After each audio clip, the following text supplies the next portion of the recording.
I was 11 years old when my mother locked the door behind me and told me I was no longer her problem. Not go wait outside, not we need a break. She slid my backpack across the porch, tossed my worn sneakers after it, and said in a voice so calm it felt colder than a scream, "You were a mistake, now go figure out how to stop being one."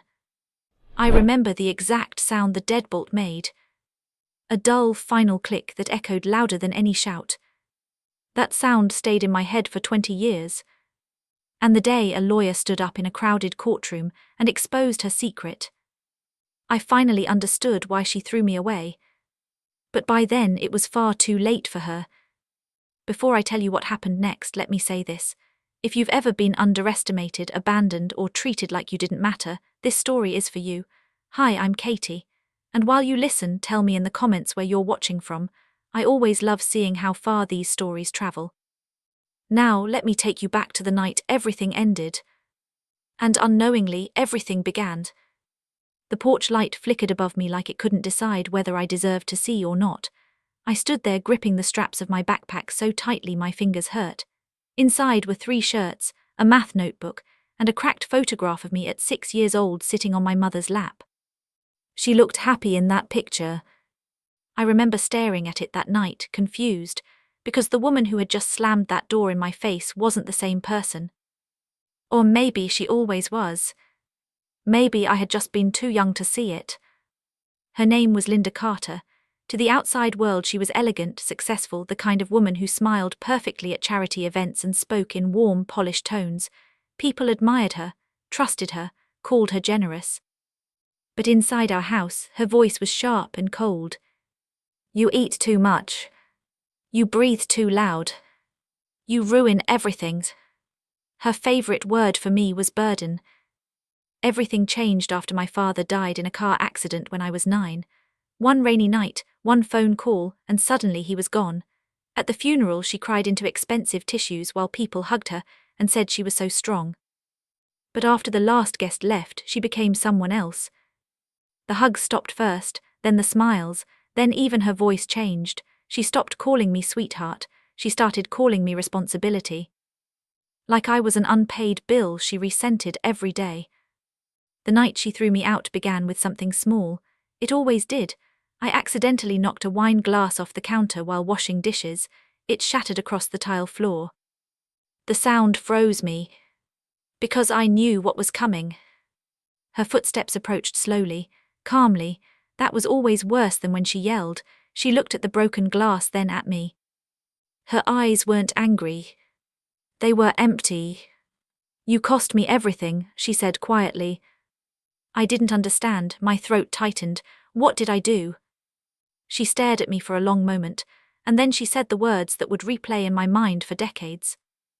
"You exist, that's what you did." At 11 years old, I didn't fully understand what she meant, but I understood one thing with painful clarity. She didn't want me. And she never had. She didn't scream, she didn't throw things. She simply packed my bag in silence, folding clothes with precise movements like she was clearing clutter. When she pushed me outside, I tried to speak. "Moms, where do I go?" She didn't hesitate. "Anywhere that isn't here." Then the deadbolt clicked. It was November, cold enough that my breath turned to fog. I sat on the porch for almost an hour, convinced she would open the door. She didn't. Eventually I walked. No destination, no plan, just walking until my legs trembled. I remember the sounds more than anything. Cars passing, distant laughter from warm houses, dogs barking somewhere far away. Normal life continuing while mine ended. That night I slept behind a grocery store dumpster, curled into myself to stay warm, hugging my backpack like it could protect me. One thought looped in my mind over and over. Why didn't she love me? The next morning I went to school because I didn't know where else to go. My teacher noticed immediately. "Katie, you look exhausted. Is everything okay?" I broke down right there at my desk and told her everything, every detail. I thought she would help. She did call my mother. And that was the moment I learned how easily truth can be twisted. Because my mother didn't deny throwing me out. She simply changed the story. She ran away, she told them calmly. I can't control her behavior. Just like that, I became the problem. Not her. Within days, I was placed into the foster system. If you've never experienced it, imagine feeling unwanted everywhere you go.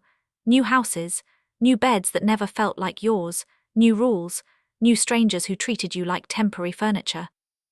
I learned not to unpack. Because you never stayed long.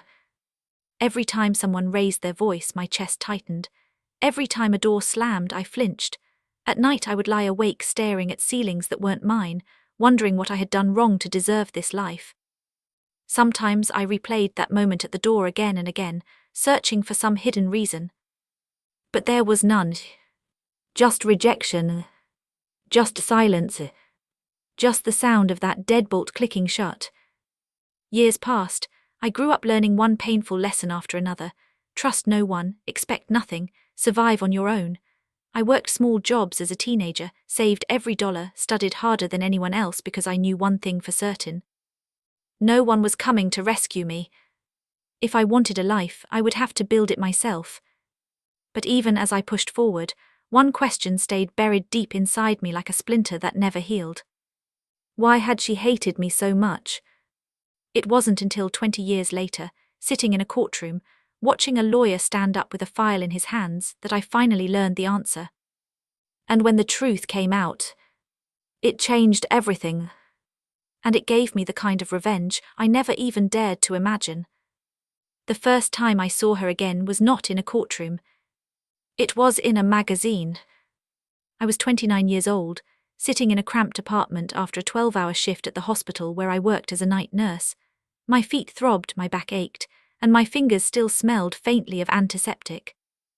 I had built my life slowly, painfully, brick by brick. Community college, scholarships, part-time jobs, sleepless nights. There were years when I lived on instant noodles and coffee because I was too afraid of ever being helpless again. Every dollar I earned felt like a shield. Every achievement felt like a wall between me and that 11-year-old girl on the porch. That night, I flipped through a magazine someone had left in the break room. And there she was, smiling, elegant, perfect. Linda Carter, Philanthropist of the Year. My stomach twisted so suddenly, I thought I might throw up. The article praised her generosity, her charity work, her dedication to helping disadvantaged children. Children. I stared at that word so long the letters blurred. My hands started shaking. A strange heat rose up my spine, and I could feel my heartbeat pounding in my ears like a drum. She was being celebrated for helping kids like me. Kids she had thrown away. For a moment I couldn't breathe.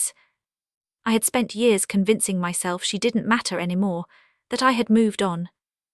But seeing her like that, it was like someone had ripped open a wound I didn't know was still bleeding. That night I didn't sleep. I sat at my small kitchen table, staring at that glossy photo under the yellow light, memories flooding back in waves. Her voice, the coldness in her eyes, the sound of the deadbolt, and something else rose with those memories. Not just pain, not just anger, a deep, burning question. Why? Because the truth was, no matter how much I hated her, a part of me had always wanted to understand. Why did she hate me so much? Why did she lie? Why did she throw me away so easily? That question haunted me for weeks after I saw that magazine. Until something happened that changed everything. It was an ordinary Tuesday afternoon. I had just finished a shift when my phone rang, unknown number. I almost didn't answer. Something told me to pick up. "Is this Catherine Carter?" a man's voice asked. My chest tightened at the last name. I hadn't used it in years. "This is Katie," I said cautiously. "My name is Daniel Ross. I'm an attorney. I've been trying to locate you for quite some time." The word attorney made my stomach drop. "I think you have the wrong person," I said quickly. "No," he replied calmly. "I don't. This concerns your father's estate." My entire body went still. "My father died 20 years ago," I whispered. "Yes," he said, and there are things you need to know. I remember sitting down on the floor because my knees suddenly felt too weak to hold me. Why now? I asked. There was a brief pause on the other end. Because someone hid the truth, he said quietly, and it's finally come to light. That sentence sent a chill through me. We met 3 days later in his office. I almost didn't go. Part of me was terrified it would just be some mistake, or worse, some scam. But the moment I walked into his office and saw the thick file sitting on his desk labeled Carter Estate, I knew this was real. Mr. Ross was older, calm, with kind eyes that studied me carefully. "I'm sorry for what you've been through," he said gently. I frowned. "You don't even know me." He looked at me for a long moment before answering. "I know enough." Then he opened the files, and the first thing he slid across the desk toward me was a document. A will. My father's will. Dated 1 week before his death. I stared at the words as my vision blurred. It stated clearly that his entire estate, everything he owned, was to be placed in a trust. For me. Not for my mother. For me. My hands started shaking as I looked up. "That can't be right," I whispered. "We weren't rich." Mr. Ross took a slow breath. "Your father wasn't just a mechanic," he said. "He was an investor, quietly over many years. He built significant assets." I felt like the room was tilting. "How much?" I asked faintly. He hesitated.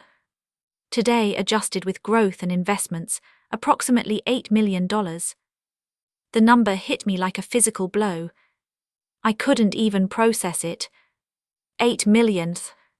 For a moment, everything went silent except the pounding of my heartbeat. "But I never got anything," I whispered. "We struggled, we lost the house, I ended up in foster care." Mr. Ross nodded slowly.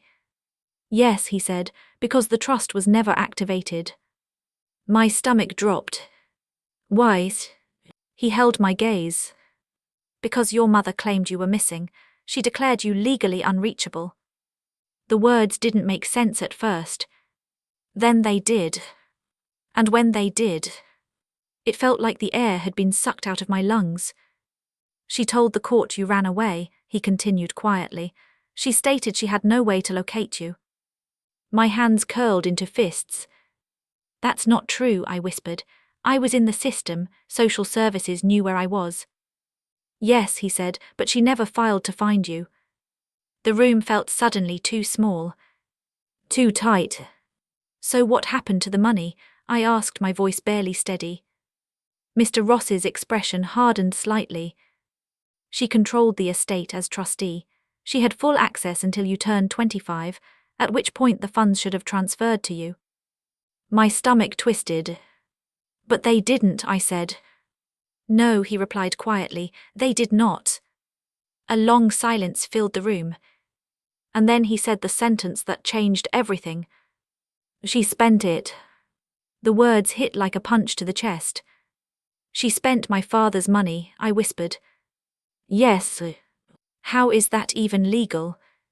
"It isn't," he said calmly, "not under the terms of the trust."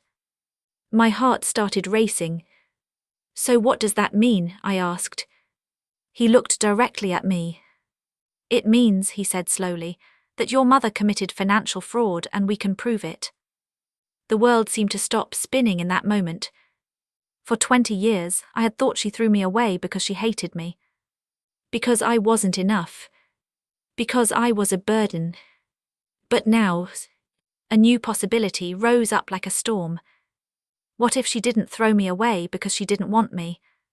What if she threw me away because she wanted my money? A cold realization settled deep in my chest. And for the first time in my life, I felt something shift inside me. Not sadness, not fear. Something sharper. Something steady. Something powerful. Justice. Mr. Ross closed the file gently and said, "If you choose to pursue this, it will be public, it will be difficult, and she will fight back." I stared at my hands for a long moment. Then I looked up at him. My voice was calm. stronger than I had ever heard it. She took my childhood, I said quietly. She doesn't get to keep everything else too. And that was the moment. The moment I stopped being the girl she abandoned and became the woman who would expose her. For days after that meeting, I walked around in a strange fog. It wasn't just anger, it wasn't just shock. It was something deeper, heavier, like my entire past had suddenly shifted beneath my feet. Every memory I had of her took on a different meaning. All those years I thought she hated me because I wasn't enough. Because I was a burden. Because I ruined her life. But now a new thought kept echoing in my mind like a drumbeat. She didn't throw me away because she didn't want me. She threw me away because she didn't want me in the way. Because as long as I existed in her life, she couldn't fully control the money my father left behind. And that realization didn't just hurt. It burned.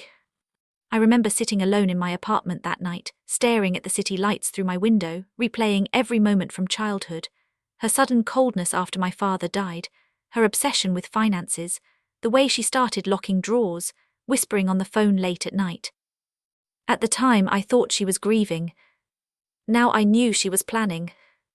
Planning how to erase me. The thought made my chest tighten so hard it felt difficult to breathe. I pressed my hand against my sternum, trying to steady myself, but the memories kept coming in waves. The wine glass breaking. Her eyes going empty. You exist, that's what you did. She hadn't meant my existence itself. She meant what my existence represented. Proof that the money wasn't hers. I remember whispering out loud into the empty room, my voice shaking. You didn't hate me, you just wanted me gone. That realization hurt in a different way. It meant that even her cruelty wasn't emotional. It was calculated, cold, strategic. And that thought planted something inside me that I had never allowed myself to feel before. Not just anger, not just sadness, a steady, quiet determination, the kind that doesn't explode, the kind that builds slowly like pressure behind a dam. Mr. Ross called me 2 days later. We're ready to file, he said.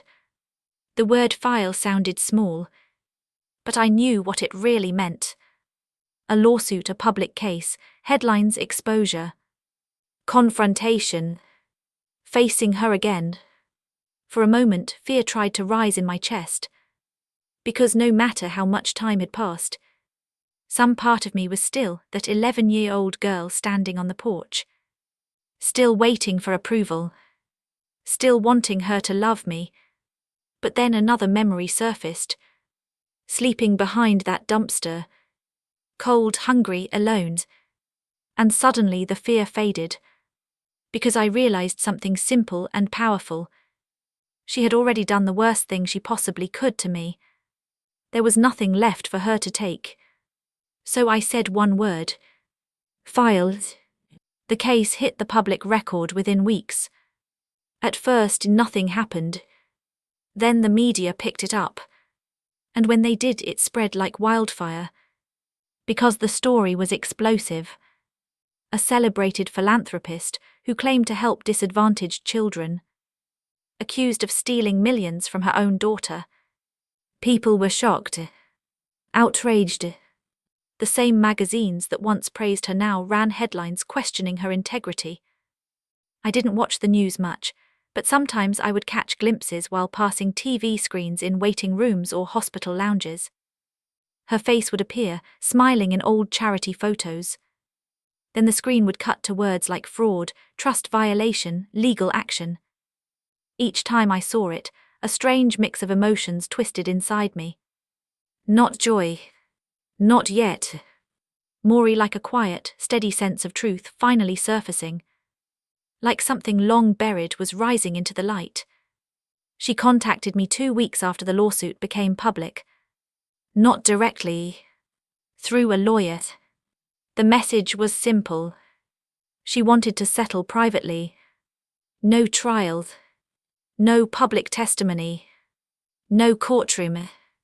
Just money. I remember reading the email in my kitchen, my hands resting flat on the table. For a long moment I said nothing, because part of me knew what this was. Not remorse, not regret, control. She wanted to buy silence, the same way she had controlled everything all my life, the same way she tried to erase me. Mr. Ross called shortly after. "The offer is substantial," he said carefully. "You could walk away with a very large settlement." I closed my eyes. And suddenly I wasn't in my kitchen anymore. I was back on that porch, 11 years old, holding a backpack, asking one simple question: "Moms, where do I go?" And hearing her answer: "Anywhere that isn't here." When I opened my eyes again, my voice was steady. "No," I said. There was a pause on the phone. "Are you sure?" he asked. "Yes." "May I ask why?" I took a slow breath. Because the answer wasn't about money. It never had been. "She doesn't get to hide," I said quietly. Another silence. Then he replied softly, "Understood." That decision changed everything. Because once the settlement was rejected, there was only one path forward. Court, public testimony, evidence, and truth. Months passed as the case moved forward. Depositions, documents, financial records. I learned more about legal processes than I ever wanted to know. And the deeper we dug, the worse it became. She hadn't just used the trust money for basic living expenses. She had drained it. Luxury properties, expensive travel, high-end investments, even donations to charities in her own name. Donations made using my father's money. Using money meant for me. Each discovery felt like a new cut, reopening an old wound. But at the same time, something else was happening inside me. A strange calm. Because for the first time in my life, I wasn't powerless. I wasn't invisible. I wasn't that discarded child. I was someone who could stand up, speak, be heard. The day of the trial arrived sooner than I expected. Walking into the courthouse that morning, my heart pounded so hard it echoed in my ears. My palms were damp, my throat dry. Because I knew one thing. I was about to see her again. For the first time in 20 years. And when I finally stepped into that courtroom, and my eyes met hers across the room, the past crashed into the present like a tidal wave. She looked older, of course, lines around her mouth, tension in her jaw. But her eyes were exactly the same. Cold, controlled, calculating. For a split second, something flickered across her face. Recognition. Then irritation. Not guilt. Not shame. I realized in that instant. She still didn't see me as a daughter. Just a problem. And strangely, that realization didn't hurt anymore. It freed me. Because it meant I no longer needed anything from her. Not love. Not approval. Not even an apology. All I needed now was the truth to come out. And that truth was about to change her life forever. The courtroom smelled faintly of polished wood and paper. It was quiet in that tense way where every small sound feels louder than it should. The shuffle of documents, a chair leg scraping lightly against the floor, someone clearing their throat in the back row. I could hear my own heartbeat. Slow, heavy, steady. When I sat down at the plaintiff's table, my hands rested flat in front of me, but inside my fingers trembled slightly. Not from fear anymore, from the weight of the moment. Across the room, she didn't look at me again. She spoke quietly to her lawyer, her posture perfect, her chin slightly raised like she still believed she was in control of everything. That posture used to terrify me. Now it just looked fragile. Because for the first time in her life, she wasn't directing the story. She was trapped inside it. The trial began with formalities, legal language, procedural steps, words that sounded dry and technical, but each one carried enormous weight. Fraud, breach of fiduciary duty, misappropriation of trust funds. I listened carefully as the lawyers laid out the timeline, my father's will, the trust agreement, the legal requirement that the funds be preserved for me. Then came the part that made the air in the room shift. The financial records. Page after page projected onto screens, property purchases, luxury travel expenses, private investment accounts. Millions moving quietly over years. All under her control. At first she sat still, calm, expressionless. But as the evidence piled up, I saw small changes. Her jaw tightening. Her fingers gripping the armrest. A faint twitch near her eye. The control was slipping. And she knew it. Then it was my turn to testify. Walking to the witness stand felt like crossing a bridge between two versions of myself. The abandoned child. And the woman who survived. When I took the oath and sat down, I could feel hundreds of eyes on me. The judge, the attorneys, the public, reporters. But I focused on one thing. Breathing. Slow, steady. Mr. Ross approached gently. "Katie," he said softly, "can you tell the court what happened when you were 11 years old?" For a moment the room seemed to disappear. I saw the porch again. The flickering light. The backpack at my feet. And I spoke. I told them everything.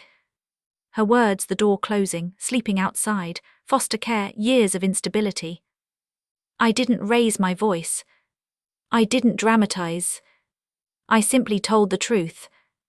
And that truth filled the room with a heavy silence that no one could ignore. At one point, my voice wavered slightly when I described asking her where I should go. "Anywhere that isn't here," I repeated quietly. Someone in the gallery sniffed. I didn't look. I just kept going. When the defense attorney cross-examined me, his tone was sharp but controlled. He tried to suggest misunderstandings, emotional exaggeration, the chaos of grief after my father's death. But every time he pushed, I answered calmly, clearly, because the facts were on my side. And he knew it. Finally, he asked one question that hung in the air. "Do you believe your mother intentionally harmed you to gain financial control of the trust?" The room went very still. I took a slow breath. Then I answered, "Yes." Not loudly. Not angrily. Just firmly. Because by then it wasn't an opinion. It was the only explanation left. When I stepped down from the stand, I didn't look at her. I didn't need to. But later in the trial, something happened that none of us expected. And it changed everything. It happened when her own financial advisor was called to testify. He was an older man, nervous, constantly adjusting his glasses. At first he tried to stick to safe, neutral answers. But then Mr. Ross presented a document. A recorded statement from years ago. A meeting transcript. And when the advisor read it out loud, the courtroom froze. Because in her own voice years earlier she had said, "As long as she stays out of the picture, the trust remains under my control." There was a pause in the recording. Then her voice again. "She doesn't need to come back." The silence after that playback felt suffocating. It was no longer just financial evidence. It was intent. Clear, undeniable, cold. For the first time she reacted visibly. Her face went pale.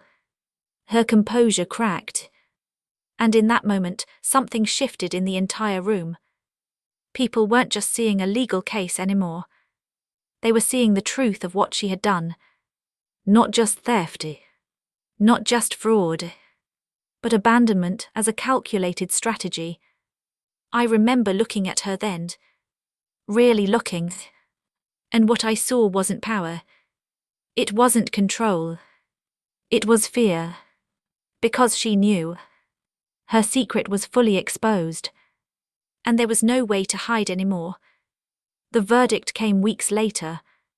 I sat in that same courtroom, hands folded, heart steady. When the judge spoke, his voice was calm but firm. He ruled that she had violated the trust, committed fraud, and intentionally concealed my whereabouts to maintain control of the funds. The consequences were severe. She was ordered to repay the full amount with penalties. Her assets were seized, and criminal charges were filed. But what I remember most wasn't the legal outcome. It was the moment after the ruling, when she finally looked at me. Really looked. For the first time in 20 years. Her expression wasn't angry. It wasn't cold. It was empty. Because she had lost everything she built on that lie. And I realized something in that moment that surprised me. I didn't feel triumph. I didn't feel revenge in the way I once imagined. What I felt was something quieter. A deep, steady sense of closure. Like a door inside me had finally closed, the way hers once had. But this time it didn't trap me outside. It set me free. After the trial ended, I walked out of the courthouse into the sunlight. The air felt lighter, warmer. For a long moment I simply stood there, breathing. Because for the first time since I was 11, I wasn't carrying that question anymore. Why didn't she love me? I finally knew the answer. It was never about love. It was about greed. And once that truth surfaced, her power over me disappeared completely. Today my life is quiet, stable, peaceful in a way I never thought possible as a child. I used part of the recovered funds to create a foundation for children in foster care, not for recognition, not for headlines, but because I know exactly what it feels like to be invisible, to feel unwanted, to wonder if anyone sees you at all. Sometimes late at night, I still remember that sound. The deadbolts clicking. But it doesn't hurt anymore. Because now, when I think of that moment, I don't see an ending. I see the beginning of the strongest version of myself being born. And the greatest revenge I ever achieved wasn't taking her down. It was building a life she could never destroy. If this story touched you, take a moment to like and subscribe. And tell me in the comments where you're listening from.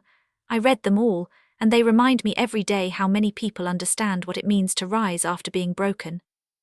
And if you've ever been underestimated or thrown away, remember this. Sometimes the people who try to erase you end up writing the story of your strength instead.